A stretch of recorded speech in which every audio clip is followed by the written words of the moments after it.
Next, I just want to reiterate some of my conclusions about the cost of service and rate study. So my first conclusion, which we saw earlier on the slide, is that all of the major rate classes are contributing to margins. So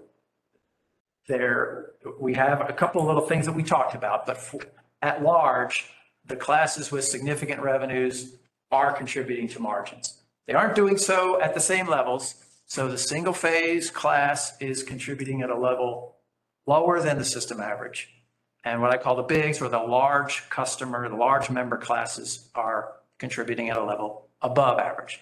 This is something that I see at virtually, I can't think of a single co-op that I've done a study for in my dozens of electric cooperative cost service studies, which this is not the case to some degree. The degrees will vary, but it is almost universal, that kind of condition where the single phase or residential or general service has a rate of return lower than the larger customer classes, with some others kind of strewn in there at random spots if they're smaller classes.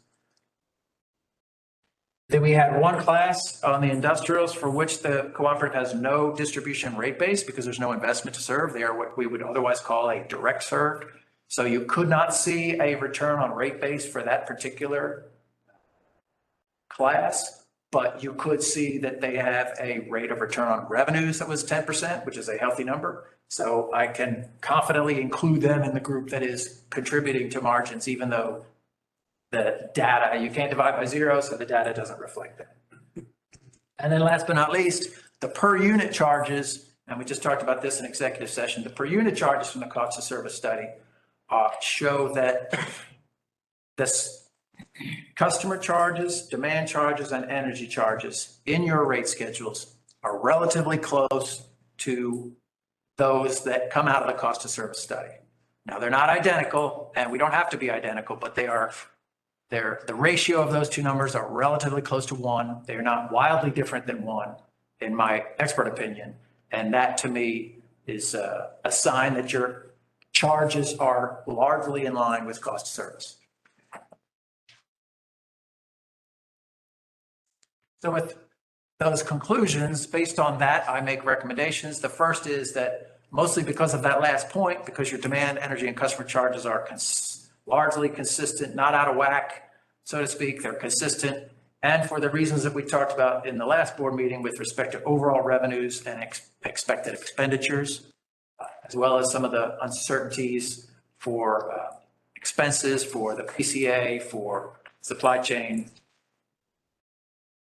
and for industry at large in terms of economic conditions in the Midwest, I don't recommend that any base rate increases or decreases be made now. And when I say base rate, I mean the demand, energy, and customer charges in your rate schedules. I don't mean the PCA. The PCA is a automatic rate mechanism. It will adjust automatically as the Hoosier Energy PCA adjusts. And those forecasts have gone up even more, as you know. So the tracker, I'm just calling it the tracker, the PCA, as a tool is automatic and it works great. We shouldn't mess with it.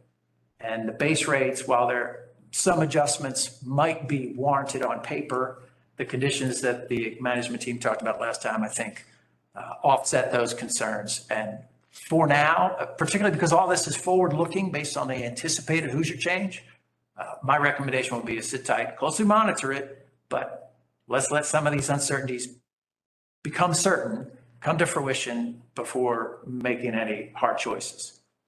The exception would be on the two tariffs that are tied to the Hoosier rate schedule today that we know will change on April 1st. That is both related to the interruptible and to the load control. Both of those on the Hoosier, on the wholesale side, are going to become obsolete. And so you really do want the retail rate schedules to be closely aligned with the wholesale rate schedules so that your revenues from retail and your expenses from wholesale don't diverge. And then last but not least, with respect to the segmentation of commercial rates, at large, you don't have any gross problem there. I don't recommend any changes. I think we could, I'm glad to know you have the process where you review each year, because my suggestion was going to be do that next phase of the 2 year peaks and see who's close to borderline and take them on a case-by-case basis. You have a process for that already, so this one is sort of a self-fulfilling recommendation, I guess, but I don't think you have, the evidence doesn't show that you have any kind of gross problem and that your process is a good one for managing that. So that's all I have with respect to the rate case segmentation for commercial.